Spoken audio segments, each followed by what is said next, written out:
I've already talked about 5 great pet reptiles from Australia, but I can't just leave it at that because, number one, I love talking about reptiles, and number two, it's Australia. There's insanely cool reptiles in Australia. So today, similarly like what I did with North America and what potentially I'll be doing with the rest of the continents as well, is I want to talk about 5 just cool, really cool reptiles from Australia.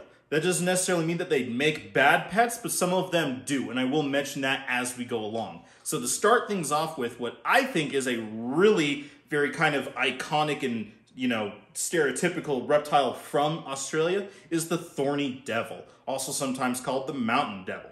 And for obvious reasons, why it's called that. It's covered in thorns. These guys are found throughout a lot of kind of central and western Australia and, the really arid parts of that. They are a desert species. Their name is actually called Moloch horribilis in Latin. The Moloch is actually in reference to a god that people would sacrifice humans to. It made a little small appearance in a book. I don't know if anyone's heard of that, called Paradise Lost. I'm not sure if how many of you viewers are really old enough or book buffs enough to actually have remembered or even read that book or not, but it's just a really cool and interesting little fact that I think is cool about them. These guys are kind of a weird, wonky little lizard. They don't get that big either. They only get about 8 to 9-ish inches, so pretty small. Females can get a little bit larger because they need room for those eggs. And as I said before, they're covered in those really cool spikes. They pretty much have the same basic coloration, although it can change from more like sandy brown yellow to a more orangey red, but basically the same pattern in general throughout their whole range. And speaking of their range, they're actually, because it's part of that really central, arid, hot desert part of Australia, they're actually very, very sedentary, and they actually kind of go through a state of brumation during 2 times a year. Once when it's very cool, because deserts get really cold, and once when it gets very hot. When it gets hot, the highest part of the summer, they actually get very slow. They slow down, they go down into burrows, they hide down, and they're not very active during those periods of times. There's several other species of reptiles around the world that do something very similar. African rock pythons are pretty famous for doing as such. During the hottest parts of the dry season in Africa, you don't really see African rocks out either. And so dealing with the desert, you have to remember, okay, well, what do they get their water from? Well, like a lot of lizards, they're insectivores. They get their water from insects. Thorny devils eat exclusively small black ants. That's all they eat. So keeping them in captivity is very difficult, even for zoological places. And so because of that, not too many people do keep them in captivity, either privately in Australia, and even then, I'm not sure if you can keep them legally in Australia. And then only a few zoos and zoological facilities are capable of keeping them, because finding a steady year-round supply of one kind of ant is a little difficult. Final little fun fact about these guys is that, while yes, those thorns are all there for protection between, adding for scary defense, actually an animal getting hold of them, they even have like weird big bumps like on the back of their neck, on the back of their head towards their neck, that act as kind of a second head for them to tuck under. There's an additional function to their spikes. They actually help bring water to the animal. So what happens is during like a rainstorm or during the morning when there's a little bit more humidity in the air, water is attracted to them, and then through something called a capillary principle, where water is collected and moved through capillary responses, where their veins move the water along the surface of the skin in between the thorns and actually carry it to the Thorny Devil's mouth that actually helps it bring in water. So that's just like a crazy amount of defense and adaptation, and helps actually with their survival. It's just a really cool lizard, and I wanted to share it with you guys. This next one actually gave me a little bit of heat from people because I didn't fully clarify it in a video that I mentioned them in a year or 2 ago, and that is the death adder. The death adder is, again, one of the very few venomous animals that I'm going to talk about in most of my videos. Is a venomous elapid that is found in eastern and the southern coast of Australia. And yes, I did say elapid, i.e. mambas and cobras and sea kraits, not a viper. There aren't any vipers found in Australia. They just call it an adder because of its very close resemblance to adders found the rest of the world, like the puff adder. Because of how it behaves, because of how it looks, it's very different than most of the other snakes on Australia. And because it looks and behaves so much like the other adders, the vipers of the rest of the world, that's why they call it the death adder. This was a really interesting snake that actually, as I mentioned before, entirely different than most of the rest of the snakes on the continent. They're definitely an ambush predator. Yes, a lot of them do have a series, have a bit of approach of look it out, wait. This is a real, they have real viper behavior, the bushmasters that just sit and wait and don't move. The really cool, this little spider tail adder, the Armenian adders that just sit there and blend in. The death adders do that too, only they're in a lapid. They use camouflage and caudal luring, which is, they sit there and wriggle their tiny little grub-looking tail and attract in animals. They're usually found in woodlands and kind of grassy savannas, and you'll usually find them under shrubs or in and amongst overgrown plants to blend in and camouflage, waving that little tail around to attract their prey items.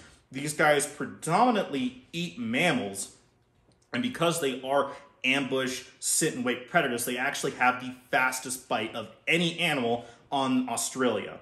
That being said, as I mentioned before, they do eat mostly mammals and some ground birds. They do also often prey on lizards and amphibians. And unfortunately, what that means is that they're actually one of the animals most impacted by the cane toads and their invasive species on Australia.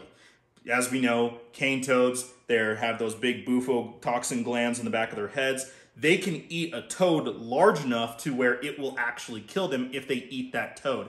As well as when it's a young little death adder, cane toads, being a toad, will eat anything that they think they can. So young ones are being eaten by large cane toads as well. So that's a real issue that they're having to deal with in Australia, having to deal with all of their invasive species. And as another little fun fact about the death adder, it's actually my Patronus. So if you guys all do the little Harry Potter fan fiction and you can go figure out what your Harry Potter house is and your Patronus, yeah, I'm a Gryffindor and my Patronus is a Death Adder. And I learned that well before I really got started doing this stuff too. So, haha, who knew? This next one is really cool, and honestly I should probably talk about this type of lizard more often in my videos. And this is the Parenti Monitor. This is the largest species of monitor found in Australia. They're not as heavy-bodied as the Asian water monitors and Komodo dragons. They're a little bit more slender, more fast-moving, kind of like galloping monitor, but they're also a little bit more heavy-bodied than, say, the crocodile monitors, which are the longest monitors that frequently get over 10 feet.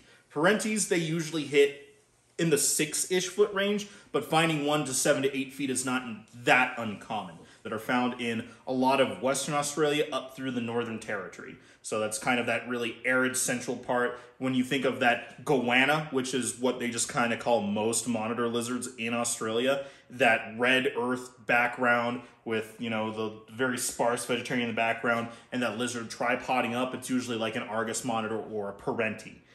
They're very recognizable. Like I said, they're kind of really long, more lanky than the Asian water monitors. They're kind of like a silvery gray color, and they have these large black opalets all along their body. And they have a really, really great walk. We've all seen the Komodo dragon that walks like this. I think the Parentis probably have the coolest, most exaggerated walk just like them. They're really fun. They're really cool sprinters too. They will just book it after really anything or away from predators, usually people.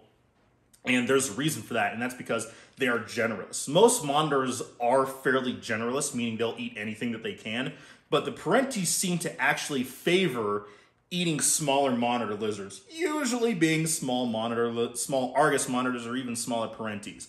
And those are very fast-moving lizards too, so Parentis have to be even faster. I think they're fun. You don't really see them a whole lot in the pet trade or the hobby. And honestly, I can't think of anybody, at least in the States, that has a Parenti monitor that isn't a zoological facility like Gatorland or an actual zoo, or now Iguanaland with Ty Park. I think he might have 1 or 2 now that was donated to him.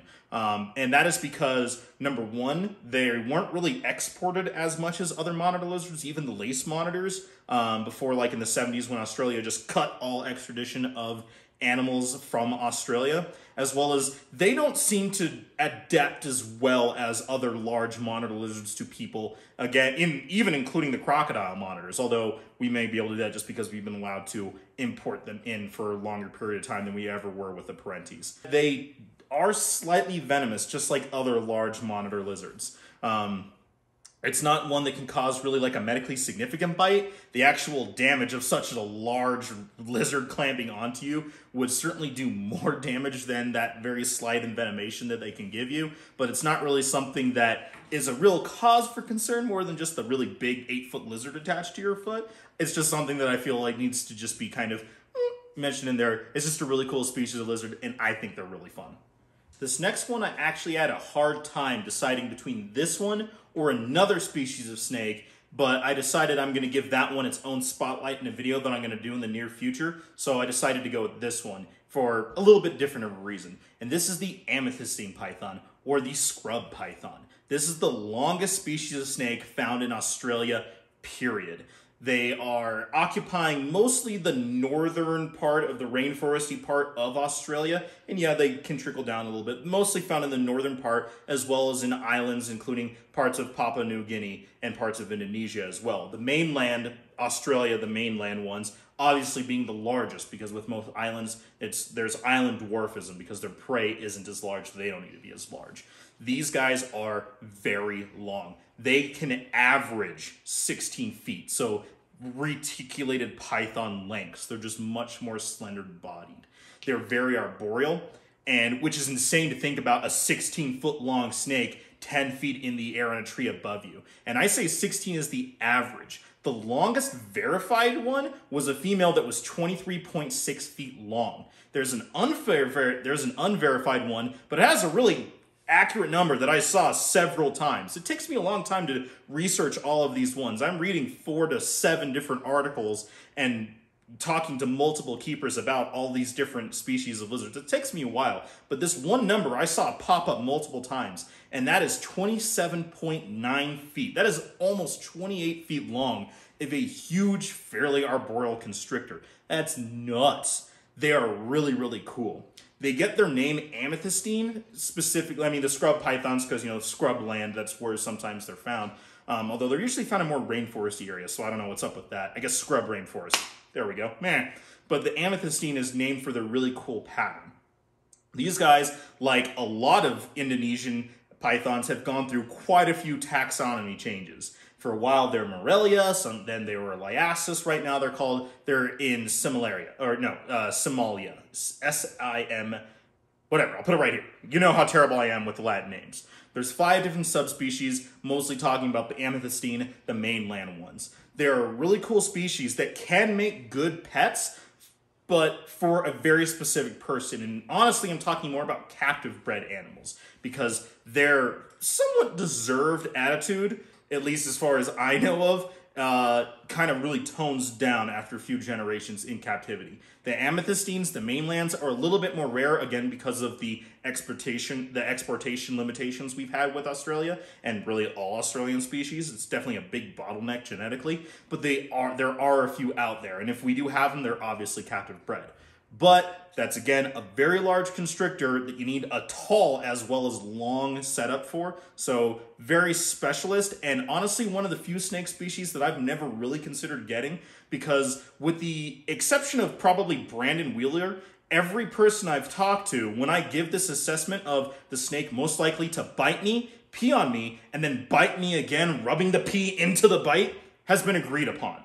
So, not necessarily for everybody, but they still are a really cool reptile that I think is amazing and cool. And if I were ever to get a chance to go to Australia, I would need to spend like a month there, because I want to go across the entire country and the entire continent looking at everything, and a scrub amethystine python is definitely on that list. For the last one, I'm going to do my best to not be incredibly long-winded, because this is without a doubt my favorite species of lizard, and that is called the Mertens Monitor. This is a really, really cool monitor lizard. So these guys are found in essentially most waterways between the Kimberly region of Western Australia all the way across the northern part of the continent into like the Cape York Peninsula in the Northern Territory. These guys are really cool. Now, at first glance, when you look at it, you're like, okay, what's the big deal? It looks kind of like a plain looking like olive brown, dark colored, olive green to dark brown colored 3 to 4 foot long, smaller monitor with like a few little yellow spots. But what's really cool about these guys is that they are very aquatic, arguably more aquatic than the Asian water monitors. Looking where they fall, evolutionary speaking, they're actually closer related to the water monitors than they are a lot of the other mainland Australia contemporaries that they would share their range with. These guys are really, really cool. So as I said before, they're very aquatic. And honestly, I would like to have one of those over a caiman lizard for various reasons. They are available here in the States, but they are not quite as aquatic, and they like to bask. So they still need that really high temperature basking range, but they don't necessarily spend all their time. It's just like a little bit out there, they're crawling a rock on a log overhanging a river, and they get their UVB and then they run around. They are generalistic as far as their diets go, just like a lot of the other monitor species, but because of where they live, it's a lot more water-based. They eat a lot of fish, and a lot of the animals in more of like the Kimberly region seem to eat more freshwater crabs and crustaceans, but not as much. They still eat a lot of mammals, they still eat a lot of birds that come down to the water, and they do eat quite a bit of fish. And in captivity, they do very well on a really varied diet of mammals and crustaceans and prawns. Like, if you guys have seen like Jay Brewer's video where he's feeding his Asian water monitor, like, here's some chicken, and here's a fish, and here's a prawn, and here's some liver, like, that's very good for not only really most monitor species, but definitely for the Mertens Monitor as well, at least keeping it fairly lean. They are unfortunately starting to be considered threatened and vulnerable because of their opportunistic, generalistic feeding practices. They are being impacted by invasive cane toads, where, again, a 3 to 4 foot monitor lizard can eat a full giant cane toad, which will absolutely have enough bufotoxins to end said monitor. And which is unfortunate. I really don't like that. Invasive species, But with that being said, I love the Mertens monitors. They're so cool, and I will have one day. Hopefully you guys enjoyed this one. I'm going to continue to do these as long as you do like these. I'm definitely going to keep going with the pet reptiles across the world, and I'm making good headway into that. But I do like the opportunity to talk about other species of reptiles that aren't necessarily the best pets. Some can be, some can't. Sometimes they're just really cool, and I want to talk about it. If you guys really like that, please let me know down below. If you have any other ideas for future videos, I've been given some, including this whole series was given to me as an idea, and you guys seem to really liking that as well. So if you have ideas, questions, comments, concerns, put them down below. Check out my other social media stuff. If you guys are ever in the Colorado area, be sure to check out any of the reptile expos that I usually am attending or vending as well. Hope you guys are having a great day, and we'll check you next time.